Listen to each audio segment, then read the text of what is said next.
Good morning, guys. Welcome to my unboxing and review of the high-grade Zaku Desert type Pink Panther Forces.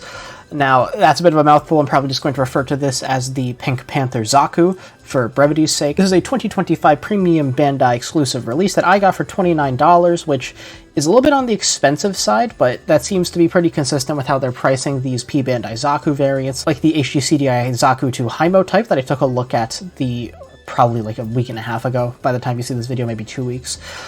But this kit's around the same price as the standard high-grade Zaku Desert type from Mobile Suit Discovery when that came out, so it doesn't seem like they're doing any kind of crazy price hikes like they have been with other kits. Mobile Suit Discovery, of course, being the Gundam the Origin version of MSV for designs that existed in universe but weren't shown off in the Gundam the Origin series. Now this kit seems like it's just going to be a color swap of 2020's Zaku Desert type, of course in pink, which is going to be referencing the British Pink Panther Land Rover, which I'll throw up on screen now, which was a vehicle that the British used during World War II in Africa because they found that the pink color scheme actually works really well as desert camouflage. So, of course, wanting to pay homage to some military history, Bandai has made a Zaku Desert type with that color scheme. So getting into the box here, of course, you're going to be getting some what would be nice box art, but of course it's going to be in a standard P Bandai monochrome, here being in a faded pink with a bit of a red tint to it.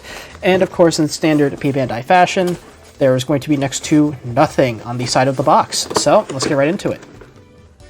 Inside the box we get 4 bags of runners, and I already see a water slide decal sheet, always love to see it. And of course you are also going to be getting this very P Bandai style manual, all in black and white, unfortunately no art or anything. So of course you're going to get your runner list on the front here. This looks like it's going to be pretty similar to the Zaku 2 Hymo type because they're both using the Gundam the Origin Zaku 2 as a base. And then on the back here, we have our marking guide for all of the water slide decals on this kit. And then our color guide on the bottom here, text only, unfortunately. But yeah, getting into the build, of course, starting with the torso. Yeah, this does look like it's going to be very similar to the Zaku 2 Hymo type, because again, using the Gundam the Origin Zaku as a base, this is going to be a polycap build, but I don't foresee the polycaps posing any sort of issue, given how, like, not super over the top or crazy the Zaku is with its proportions. But of course we will see after I build the kit. Of course you can see there's some difference in the parts there because again this is the Desert Zaku, so there are going to be some changes to kind of, I guess, dust proof the kit and make it more suitable for a desert environment. Of course this is showing off you building the head with the commander antenna. Presumably this is also just going to come with the normal head, so you don't have to build the commander version if you don't want to. And to the waist then, pretty much identical to the Zaku Hymo. Getting into the arms, pretty typical high-grade stuff. Looks like it's going to be a mostly complete inner frame in the arms, same thing as all of the other Gundam the Origin Zaku 2s. Then you get into the legs here, mostly similar to the Zaku 2 Hymo, but of course the lower legs are going to be much more normal Zaku-like, instead of the super over-the-top booster units that kit had. And then, of course, you assemble the full kit, and then you get into the weapons, and this kit does have plenty of options for its weapons. You are going to get a triple missile pod that you can mount on the forearm, cracker grenade pods that you can have on the legs. You will, of course, get your Zaku Heat Hawk and machine gun, which are very standard. The machine gun does look a little bit different than your typical Zaku machine gun. It looks a little bit more compact, and I do actually like a more compact Zaku machine gun over the standard kind of elongated one. Then, of course, you're going to get your missile pods that mount on the side skirts, and the handle can pop out and this kit can grip it. And, of course, you get your adapter for an action base. It looks like it's going to be very similar to a standard Gundam the Origin Zaku 2 build, which is quite a nice build, so I'm not complaining. But getting into the contents of the bags. So inside the box, we will get 13 runners. Of course, you will also be getting this very nice set of water slide decals. Always love to see it, which are mostly going to be consisting of a bunch of stripe accent parts, some unit markings here for 803, a Xeon logo over there, a bunch of warning and marking decals up there at the top, and of course you'll get water slides for your mono eye there on the bottom. Getting into the runners themselves. So these runners were printed in April of 2025, and of course, being a Gundam the Origin Zaku 2, this is going to come with a set of polycaps, PC001 here. Now, for the most part, these polycaps are going to be fine. Really, the only ones that pose a bit of an issue, at least in the Zaku 2 Hymo that I took a look at a couple weeks ago, is going to be in the side skirts. The polycap balls that connect the side skirt into the waist really didn't hold it in very well. So apart from that, I don't expect these polycaps to pose any sort of issue. So getting into the runners proper, starting with runner A here from from the Zaku Desert type from 2020, going to be many of our armor parts here in the signature pale pink tone of the Pink Panther Zaku. Going to be a number of parts, including parts for the arms here. You have the caps on the elbows, you have parts for the feet, the shoulder shield, the skirts, etc. Skipping Runner B because it's not included in this kit. Runner C1 here, going to be all of our power piping parts for the torso, head, and legs. Going to be in a slightly purple tinted gray, which does actually look quite nice. Runners D1 and D2, D2 being a copy of this top left part of D1, going to be a number of frame parts for this kit, for parts for the shoulders and the thighs and the hips, etc. This is also going to be in a very similar kind of slightly pink or purple tinted gray. Same thing as the power piping. If I neglected to mention earlier, the power piping and the frame parts you saw earlier were both from the standard Gun of the Origin Zaku 2 from 2015, but from the Desert Zaku in 2020, here we have runners E1 and E2 for some unique frame parts for this kit. As you can see here, the framing has more of an, I guess, accordion kind of look to it, very similar to something like the Zagok's limbs, where that was made the way it was for kind of waterproofing purposes. This is made like this for dustproofing purposes. So this is going to contain frame parts for our legs. This is going to contain the cracker grenades that are going to be going in the grenade pod on the waist if you want to equip that. This will come with the backs of the hands, the collar for the kit, as well as the alternate machine gun that this kit comes with instead of the standard Zaku machine gun. Runner F here in a primer frame gray from 2015's Gun of the Origin Zaku 2, just going to be a set of runners for a collar that presumably we're not going to be using. So thruster parts here, all of our hand options, including holding hands, a trigger finger hand, and an open expressive hand, and our two heat hawks, one deployed and one stored. Runner G1 from the Desert Zaku. This is going to be more armor parts here for the waist, for things like the back skirt, the side skirts, etc. You get, I think that's a part for the backpack there in the top left, and then you get parts for the torso. Runner H1 going to be in this purple gray color here for a number of auxiliary parts, including parts of the bottoms of the feet, some extra, I think, frame parts, as well as parts for the missile pods. Oh yeah, all of Runner H is going to be from 2020's high-grade Zaku Desert type. So Runner H3 here, going to be a number of auxiliary kind of, I guess, ventilations parts or heat sinks or something like that in this very dark gray color here. Runner H4 in this brown color is going to be a number of accent parts here for things like the kneecaps. You have our spiked shoulder here, and unlike the Haimo Zaku, they actually did separate the spike there, so the seam line shouldn't be anywhere near as obnoxious as it was in that kit. And last but not least, still from 2020's high-grade Zaku Desert type, we get Runner I, going to be in the same shade of pink as Runner A was. This is going to be the rest of our armor parts. This is mostly going to be armor parts for our legs, but it also includes parts for the head over there, and you can see parts for the arms and shoulders. So yeah, my suspicions are pretty much confirmed. It is essentially just a color swap of 2020 Zaku Desert type, but being based on the Gun of the Origin Zaku 2, this should be a pretty pleasant build that winds up looking quite nice at the end of the day. So I'll see you after the build. Alright, welcome back. Here's the high-grade Desert Zaku Pink Panther Forces version, snap-built, panel-lined, decaled up with the included waterslide decals, and top-coated with Mr. Hobby Premium Flat Top Coat. And first impressions out of the way, I don't know how noticeable it was in the unboxing section, but with the satin kind of standard finish of the bare plastic, it really did remind me a lot of, well, raw poultry. It really did feel like a raw chicken kind of color, and I'm glad that that has gone away after top coating. So yeah, I cannot recommend, like a lot of kits that include their own water slides, definitely top coat this kit. It will remove the resemblance to raw poultry that the bare plastic has. Now, getting right into the build, this is going to be very similar to the HG CDI Zaku Haimo type that I took a look at a couple of weeks ago, because they're both based on 2015's Gun of the Origin Zaku 2. Of course, this kit's going to be a bit more modern, being based on 2020's Desert Zaku, where the HG CDI Zaku Haimo was based on 2015's Gun of the Origin Zaku 2 Haimo. So this kit is very similar to that kit in terms of the quality of the build, where there's a fair amount of parts layering and everything just kind of works. There is a nearly complete inner frame inside of this kit, and which is quite nice. All of the armor layers on in a way that makes sense and hides a lot of seam lines across this kit. This also removes the issue that I had in the build of that kit, where I accidentally put the power piping and the torso went upside down. This kit, it is much harder to do that. There is only, I think, one point where you have to kink the power piping in order to get it to fit in with the backpack, as opposed to that kit, which had, like, I think 3 areas where you had to kink the piping. So in this case, all of the bends look fairly natural, avoiding the, I guess, creases that comes when you have to kink your own piping, and it is pretty much impossible to put them in upside down, unlike that kit. So I feel like that area of the build has been drastically improved. In addition, the lower legs are of course going to be more akin to a standard Zaku 2's lower legs, as opposed to the high mode types, which have a completely reworked lower leg section. And this kit handles the lower legs very similarly to a lot of other high-grade Zakus, where you kind of have to put in the piping sideways and then turn to lock it in place so that the oval no longer matches with the cutout in the side of the leg. So that's very similar to a lot of high-grade Zakus that I've seen in the past, like the high-grade Zaku 2 F2 from 0083 Stardust Memory. But again, apart from that, things have just been improved subtly in ways that aren't immediately noticeable, but definitely make a very kind of tangible improvement to the quality of this build. Also improving articulation gimmicks and things like that. For example, in the head, there's a bit of a gear assembly section at the bottom of the head that when you turn the head, it auto-turns the mono eye, so you no longer need to remove the head to turn the mono eye manually with a pair of tweezers or something. You can just turn the mono eye as you turn the head, which is really nice. The only kind of issue with that is if you overturn the head, the gear becomes locked in place and desyncs with the head, so you'll have to manually realign that, but that's a small annoyance that I'm willing to trade in exchange for just the ease of being able to turn the mono eye alongside the head.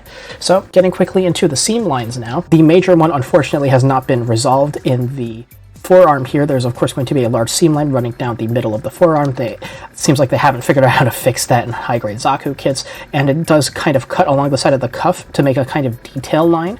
So the only part that you will have to clean up is this part going from the elbow down to the cuff. The cuff itself has a symmetrical detail line on the other side.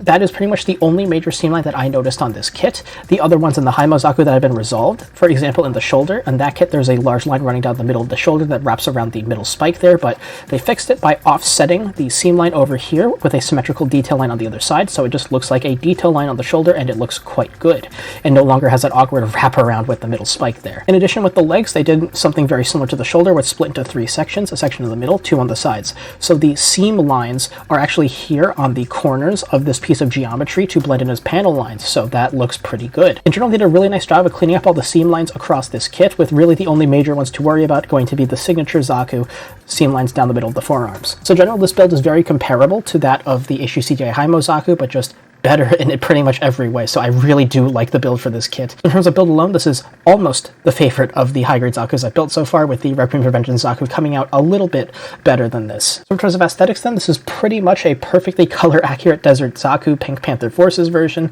so not really much to say on that end. There's a color correcting water slide, of course, for the mono eye. You get 3 different options, one in pink, one in orange, and one slightly different pink with a bit of a gradient to it with a black border.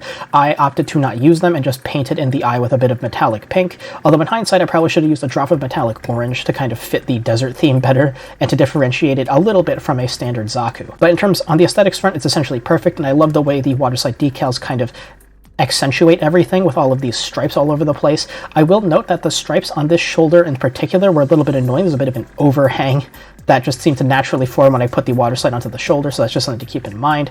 In addition, I did mess up a little bit when I was top coating. Part of this stripe here apparently broke off. I have no idea where it went when I was moving this kit from my work area to where I top coat my kits, so no idea where that went. So just be careful when you're dealing with the water slides if you decide to pick this kit up. In keeping in line with a lot of other kind of long stripe water slide details, these are fairly fragile. Now, in terms of the Desert Zaku itself, I actually do really like the changes in design it makes to a standard Zaku too. The big change is, of course, going to be in the backpack here. Instead of the standard thruster style backpack that the normal Zaku 2 has, this has a giant heat sink backpack because, again, it's in the desert, so it does need a way to cool down all of the systems in this mobile suit, so they opted for the giant heatsink backpack, and in exchange there's supposed to be a bunch of sub-thrusters in the legs. I don't think they're conveyed all that well, because this just looks like a bunch of ventilation details, but there are supposed to be a bunch of thruster units in the lower legs, similar to the High-Mo Zaku 2. It's just that with all of the dust proofing and stuff on them, they just look like vent details. In addition, the left side is going to have this very large armor piece covering the majority of the lower arm. This is for mounting the triple missile pod. I forget what it's called. You'll see that in the accessories section. In addition, the chest here is slightly reworked compared to a normal Zaku, which has like a T thing going on with a recessed area for the cockpit hatch. In this case, I guess for additional armor as well as dust proofing, they just have this giant block of armor on the kit. And of course, the head is going to be slightly different with this differently sloped antenna. There is no, I guess, standard non-antenna version of the head here. This is the only one you get because I think all the Desert Zakus are supposed to have this kind of like sloped antenna going on the head, as opposed to the normal Zaku, which only has that on the Commander version. So in general, the redesigns made for the Desert Zaku I actually do really like, and I think they're quite interesting. And I do actually like how this looks a lot more than the standard Zaku too, as far as like a default grunt kit goes. So that's huge points for it in my opinion. And of course, the color scheme, which is not going to be for everyone. This kind of pale pink is definitely a very hit or miss. In my opinion, I do really like it because again, it's referencing the Pink Panther Land Rovers that the British Army used. So reference to real life military equipment like that definitely gets bonus points for me. In addition, there's a two-tone thing going on with the color scheme that I didn't really notice in the unboxing section. I don't know if I came across on camera, but if you look at the chest here, if you compare this pink here to the pink on the sides, you can note that there is a two-tone thing with the white pink of the chest and the beige pink on the side. So that also adds a little bit more to the color scheme in my opinion. I do really like this two-tone pink that they have going on in addition to the, I guess, khaki or like brown olive kind of accents here for the shoulders and knees. So in general, I do really like this color scheme. I think it's very interesting. We've never really seen anything like it in the kit, especially not a Zaku. So definitely extra points for uniqueness for this kit. And of course, for a quick size visual comparison, here is the high-grade Desert Zaku Pink Panther Forces version next to the HG CDI Zaku 2 Hymo and the Requiem for Vengeance Zaku 2 Solari there. So of course, the Zaku 2 Solari is going to be a hair taller than the Desert Zaku here, just because the proportions are a little bit different in this kit. And this mobile suit in general is supposed to be, I think, half a meter taller than your normal Zaku. This kit's going to be about in line with your Hymo Zaku, slightly shorter because of the extra height that the enhanced lower leg segments of the Hymo Zaku gives it, but this is going to be pretty much standard high-grade height. Now you can definitely see what I'm talking about with the visual differences, especially if you compare it with the Hymo Zaku over there. Of course, the chest part is going to be very different, being a more robust rectangular plate thing with all of those layers, as opposed to the standard Zaku chest here used by the Hymo that has like that T going on. In addition, the proportions were slightly adjusted in the shoulders. You can see it's a little bit more robust, a little more squared off, but apart from that, the proportions are going to be fairly similar to your standard Zaku too. So that's another reason why I like the Desert Zaku so much. It's just kind of a more enhanced, tweaked version of the standard Zaku too. For accessories then, here's the high-grade Desert Zaku Pink Panther Forces version with everything it comes with. As you can see, this is a pretty full accessory spread, very similar to the Hymo Zaku I took a look at a couple weeks ago. These Origin Zaku seem to just be very complete in terms of their accessory spreads. So in terms of the hand options, this is going to come with the exact same hand options as the Hymo Zaku, with two standard holding hands for use with the Heat Hawk or the two-tube missile pod there, in addition to a trigger finger hand just for the right side with a slightly different bent wrist for a more natural pose holding the special Desert Zaku machine gun, and an expressive hand here, which will also serve as a, I guess, reaching hand for use with the cracker grenade pods that will be mounted on the waist. In terms of adapters, you will get this adapter that clips onto the bottom of the kit for use with an action base. In terms of your Heat Hawks, this is also going to be identical to the Hymo Zaku. You get two Heat Hawks. You get one for when the Heat Hawk is in stored mode, which can then mount on any of the hard points on the side skirts or the back skirt. And then you get one deployed Heat Hawk, again, identical to the Hymo Zaku. I don't like how choked up the grip point for the Heat Hawk is, but it is pretty serviceable as far as Heat Hawks go. And of course, the edge will need to be painted metallic orange because this is the activated version of the Heat Hawk. Now for the accessories that are unique to the Desert Zaku. You will of course get this modified version of the Zaku machine gun. It is more compact with a foldable wire stock. It does have a secondary handle just like these normal Zaku machine gun. And the magazine is removable. Unfortunately, you don't get any spares and they cannot be mounted on the side or back skirt, so there's no real reason to take them off. Of course, for a quick visual comparison, here is the Desert Zaku's machine gun next to a standard Zaku machine gun. As you can see, it's much more compact, different stock. In general, I do like this design for the Zaku machine gun a lot more than the standard one. And then, of course, you get all your explosive ordnance for this kit. So you will get this, I guess, forearm-mounted 3-tube missile pod here that will just mount on the large forearm in the left, on the side of the Zaku's left arm right there. You will get these two waist-mounted cracker grenade pods here, so they just kind of clip onto the side with this little peg here. And when you want to, if you want to show the Zaku reaching for a grenade, you can open it up and you see your grenades inside. Of course, they come together on the runner and there's a void spot on the back, so you cannot pose them individually to show the Zaku like kind of throwing one. You just have to have it reaching for it at most. And then you get this 2-tube missile pod here. Now, of course, there is a point of articulation here with the side being able to spin, so you can kind of rotate exactly where the pod is on the side, how far back it is on the Zaku's side. And of course, you get a handle here that will pop open that the Zaku can grip onto for when it is in use. Now, you can't configure this to be mounted on the Zaku's left or right side, but I think it makes more sense to mount it on the right side, considering the left side will have that 3-tube missile pod mounted onto the arm at all times. And I think the manual says if you mount this on the left side, remove that. So So I have mine configured to be mounted on the right side. So that's everything this kit comes with officially. As for unofficial accessories, the only two things to note are that you have an alternate colored chest piece here in the same, I guess, like olive khaki color that's being used in the shoulders and knees. So if you want a slightly different colored chest, you can use that. And you get a different arm piece for the left side. So if you don't want to have this very large piece of armor mounted there, you can change it to just use the same plain armor piece as the Desert Zaku's right arm right here. So a pretty complete accessory spread. I am a little disappointed that this doesn't include a Zaku bazooka, especially considering the shoulder shield still has the mounting points for the spare magazines for the Zaku bazooka. So if you don't want these slots awkwardly being here, you're willing to fill it in with some plot plate or something. Otherwise, you just have to get used to these tabs being here, or you can steal a Zaku bazooka from another kit and give it to this kit, because I do think that kind of weapon really does fit this design as far as like a heavy explosive weapon goes. So for articulation then, this is going to be very similar to the Homage Zaku, so I'll fly through it pretty quickly. In the head for an upward look, you will get an okay upward look as far as Zaku 2 heads go. As far as every other kit, this is extremely poor, but again, it's a Zaku. The design for the neck isn't really conducive for upward looking. For downward look, it can look down a decent amount. And for side to side, as you twist the head, the Ano eye will turn, as you can hopefully see there. So at most, before you reach the end of the track for the gear, you can get the head looking about 45 degrees and the mono eye looking almost 90 degrees off to either side. In the shoulders then, you of course get a fairly nice shoulder swing here, about 45 degrees forwards. You will get a okay backward swing of maybe 15 to 20 degrees. The shoulder armor for the left side can articulate independently to facilitate a 90-degree side arm raise. Just be careful because that did almost pop out of the socket there. Of course, you get full rotation in the upper bicep. A double bend in the elbow will give a nearly 180-degree bend before you collide with the shoulder. And of course, the rest is on a ball joint, which will do ball joint things. For the right shoulder, the shoulder shield does exactly what you would expect it to, same as the Homage Zaku there. It will pivot and swing and do all of that good stuff. For an ab crunch, you will get an extremely minor forward ab crunch. You will get a decent back crunch there, although there is a bit of a void space in here that gets exposed if you do that. And you can pivot the torso about 30 degrees to either side. Just be careful because I don't know if you could see that, but the stripe decals here did get a little bit damaged by this detail here in the front skirts. They're colliding and rubbing against them. So again, just be careful as you articulate this. In the heatsink backpack then, there is a slight point of articulation here with this, I don't know exactly what this is, like an exhaust vent or something that can tilt up or down slightly. In the waist then, for the front skirts, you can get about a 90-degree tilt. Not quite, but almost. These side skirts have a similar issue to the Homage Zaku where they're on polycap ball joints, so they do come out fairly easily, but they can kind of open up and slide backwards like so to give more clearance for the leg. And your back skirt is of course going to be fixed in place. In both of the legs then, there is a hip swing mechanism to swing the leg forward or back. You can see there's a bit of a track in there for the legs to go forward or back, like so, to enhance the articulation. For kicks then, for forward kick, you will get just about 90 degrees. For a side kick, you will also get just about 90 degrees. And for a back kick, you will get maybe 30 to 45 degrees. Of course, you will get full 360 rotation in the upper thigh.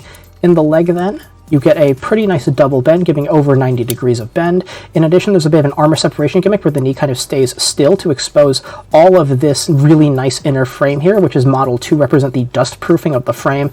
I don't know exactly what this is supposed to be, like the blast bag texture that's seen in a lot of Thunderbolt kits or what. Again, it's really nice that this is shown to specify that this is a Desert Zaku and that the frame is all dust-proofed and everything, at least in the lower half. In the upper half, as you can see here, the elbow frame is completely identical to like a standard Zaku 2. In the feet then, of course, the ankle armor is fused to the leg so that doesn't move. For a toe drop, you get a very minimal drop. For an upward raise, you do get a pretty far raise. That is quite nice there. In terms of your side to side, you will get under 45 degrees to either side, which isn't great. And in terms of foot pivot, you will get about 45 degrees to either side.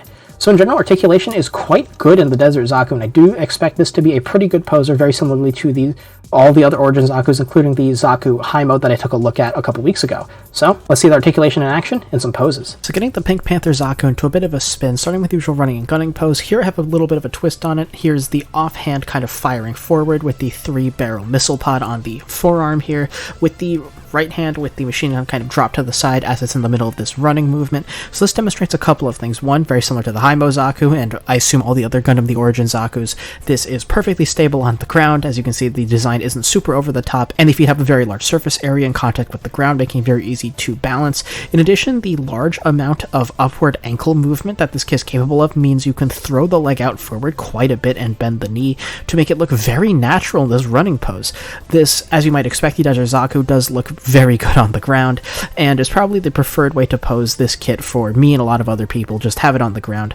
However, while it does look really natural in motion, I think a lot of the options that this kit has in terms of weaponry and accessories and all that really is more conducive to a more static pose, where it's either wide-legged and firing, or it's in a defensive readying pose. I think all of that is a lot better than having this kit in motion. While this kit can pull it off and it does look good, I do think it does look better in a less dynamic, more defensive pose. And I also think that the machine gun is really conducive to this kind of mobile pose, where it's not really the focus of the action or the attack, simply because of its smaller, more compact frame. It does really feel more like, I guess, a submachine gun in terms of how you're supposed to be wielding it. As you'll see later, it does look a little bit awkward in a two-handed pose. So in this kind of pose where it's off to the side, just kind of in the hand, running, emphasizing its lightness as the mobile suit fires the wrist missile pods, I do think that's the better way to use the machine gun rather than having it be the star of the show actually firing at things. So of course, getting the kit crouched here with the machine gun kind of tucked away behind the shield, with the shield being used as a defensive option as this kit reaches for the cracker grenades in the waist-mounted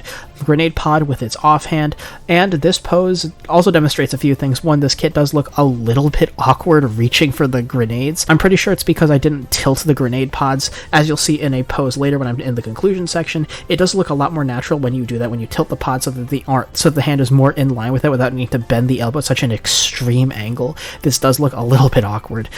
In addition, this does show off some of the gripes I have with the Zaku shoulder shield design that I've mentioned in previous videos talking about Zaku kits.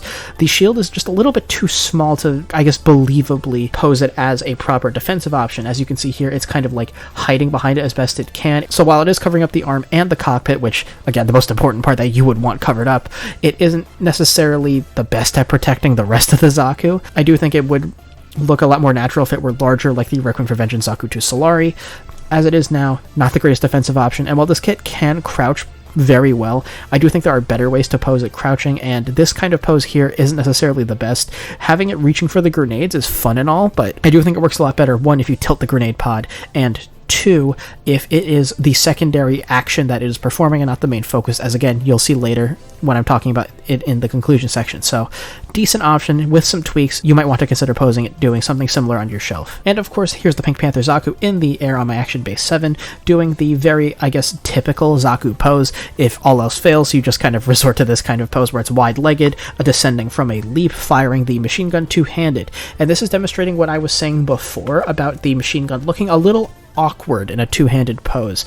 The very compact nature of it, the small stock, all of it really is not conducive to it looking natural in this stable firing pose. I'm pretty sure the stock isn't even in contact with the torso like it would be on the normal Zaku machine gun here, and with such a small weapon, the secondary handle does look very awkward to use on it. It's a similar problem that the 100mm machine gun has on a lot of Federation suits, where it has a secondary handle but just looks really weird using it considering how small the weapon is. I get that in universe it's probably very practical to do so, but in terms of model kit form, in terms of just pure aesthetically, just looking at it, using it, it does look a little bit awkward holding onto that secondary handle. It can do it very easily. All you really need to do is like turn the torso a tiny bit to accommodate the limited, I guess, arm reach with the shoulder bend, but even with that, it can hold onto it very easily. Doesn't look the greatest though. In addition, I don't think this kit looks all that great in the air. It looks about the same as like a standard Zaku grunt would in the air in terms of like how natural it looks, but thematically being a Desert Zaku, I think it really makes a lot more sense to have this kit on the ground doing something else. So while you can pose it doing this, I really feel like this isn't making the most of what the Desert Zaku is capable of, so I really wouldn't recommend you do something like this on your shelf. So I'll get into the conclusion while this spins around with the Heat Hawk. Not much to say, it's a Heat Hawk, you've seen it a million times before, but in conclusion, the Pink Panther Zaku is a really solid kit.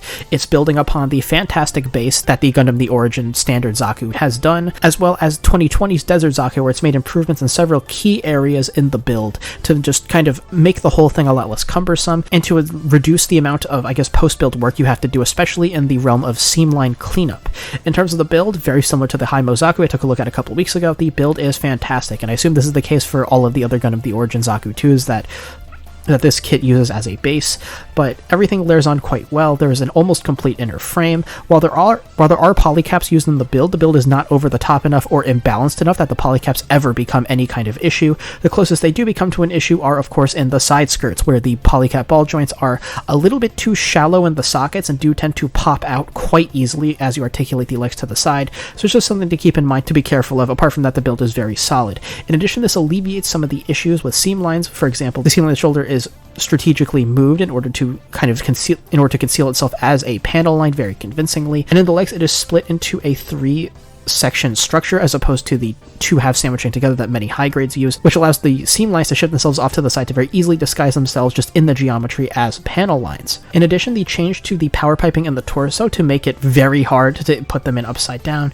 and only 1 point of kinking you need to do on them, does mean that they, 1, look more natural with less obvious creases in the power piping, and 2, means you cannot put them in upside down. They hold themselves in quite nicely, and that really just does make the build experience a lot more pleasant for the consumer. In terms of aesthetics then, I think the Desert Zaku is a very interesting take on the Zaku 2. I actually really do like it as a grunt design a lot more than the standard Zaku 2, especially as a ground specialized grunt. I do think the, ruggedness of it does look quite nice, and the changes to the design to really emphasize that this is a desert environment specialized suit with all of the dust proofing, with the heatsink backpack, all of it is really awesome and thematically does elevate this suit's quality in terms of aesthetically representing the Desert Zaku. In terms of color accuracy then, this kit is essentially perfectly color accurate if you apply the water slides. Again, mono eye is not color separated, but that is to be expected in a high grade. You can just paint it in if you want, or use the included water slides. The Heat Hawk is color inaccurate though, with the edge needing to be painted in metallic orange, but that's just a common part of pretty much every high-grade Heat Hawk. The deployed versions universally pretty much need to be painted in to be color accurate, so not really going to hold that against this kit. And aesthetically, it's interesting enough that I do think it is a pretty valuable addition to any collection, especially if you love Zakus. I feel like the Desert Zaku is pretty much a must-have given how great the build and everything is for this kit. In terms of accessories then, this comes with almost everything you would expect it to. Some extra hand options would be nice. Only having 1 open expressive hand for the left side and only 1 trigger finger hand for the right does limit a little bit what you're capable of doing with the posing, but again, it's a pretty common gripe with a lot of high-grade Zakus that they are missing some hand options. Apart from that, the accessory spread is mostly complete, containing things like grenade pods, missile pods for both the forearm and mounted onto the skirt, the machine gun, the Heat Hawks, all of it is there, present, and fantastic to pose with. All of it gives you a lot of different options to use with this kit. So the only real complaint I have is that the Zaku bazooka is missing.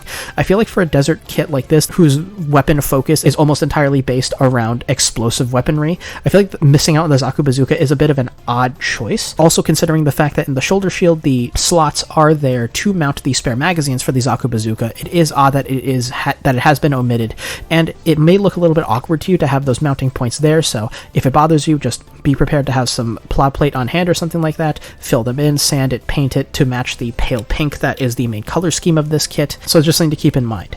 So apart from missing the Zaku bazooka and some hand options, I do feel like the accessory spread is quite nice for this kit. In terms of articulation then, this kit is very great in terms of articulation, very similarly to the Zaku Haimo, and I assume all of the other Gundam The Origin Zaku 2 kits. This kit is capable of doing quite a bit, especially on the ground. The ability to articulate the ankle upwards quite a bit does mean that you can do plenty of natural looking ground poses that all handle great, balance great, and just look pretty good. It looks quite natural in all of these kind of grounded, defensive or more static poses. In preparing poses, it also looks really good. It does look not as great in the air, again, because this is a ground specialized suit. Thematically, it just doesn't really fit. And in motion, I don't think it looks as dynamic as a lot of other variants of the Zaku 2 do. So I really do think this kit is at its best just kind of on the ground in a more static pose. And the articulation really does assist with that. The only real shortcoming is very common across the Zaku 2 kits in general, is the lack of neck articulation, meaning that the upward and downward do look pretty unnatural, and you lack a lot of verticality in terms of your articulation. However, that's a common point across a lot of Zakus, and they will not hold it against this kit. In addition, the head also houses the pretty cool feature of the gear system in it, turning the mono eye as you turn the head, so that also saves a lot of hassle in needing to take off the head and kind of reposition the mono eye manually that a lot of other Zakus make you do. So, would I recommend you buy this kit? Absolutely, this kit is fantastic. It's a great representation of the Zaku. The Desert Zaku in particular, I think, is a really interesting variant of the Zaku that you don't really see all that often. Well, it's a P Bandai kit, so of course you're not going to be seeing it all that often, but if you don't have to deal with scalpers and this kit gets reprinted, either the standard Desert Zaku or the specific Pink Panther Forces version, I would definitely recommend you pick this up. As long as the price remains like fairly unchanged, around $30 or so, I think what you get in the box is pretty fair for that price. You get a very high quality Zaku, you get a wide range of accessories, and you get a set of water slide decals, all of which help really make this feel like a very premium high grade and an excellent addition to any collection, especially if you're a fan of Zakus, or if you haven't picked up any of the Gundam the Origin Zakus or anything based on them. This is definitely a great representative of that entire line to have in your collection. So that was my review of the high-grade Desert Zaku Pink Panther Forces version. What do you think of this kit? Let me know in the comments below. If you like this video, make sure to give it a like. If you like videos like these, make sure to sub and hit the notification bell, and I will see you next time with my review of the Full Mechanics Boost Raider Gundam. I'll see you then.